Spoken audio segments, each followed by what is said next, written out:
అందరికీ నమస్కారం. మునగాకుతో పెసరపప్పు 10 నిమిషాల ముందు నానబెట్టుకోవాలి.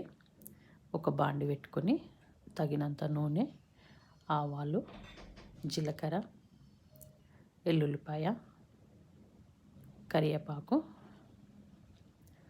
నానబెట్టుకున్న పెసరపప్పు వేసి కొద్దిగా ఏగనివ్వాలి. ఇప్పుడు సరిపడా పసుపు వేసుకోవాలి, మునగాకు వేసుకోవాలి. ఇలా చేసుకుంటే లంచ్ బాక్స్లోకి చాలా బాగుంటుంది పిల్లలకి.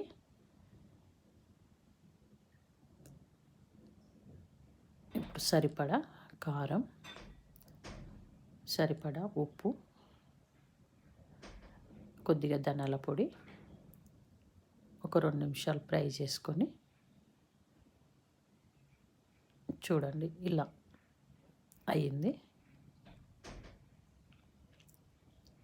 ఈ మునగాకు పెసరపప్పు చాలా బాగుంటుంది. ఇలా చేసుకుంటే మీరు కూడా ఒకసారి ట్రై చేయండి.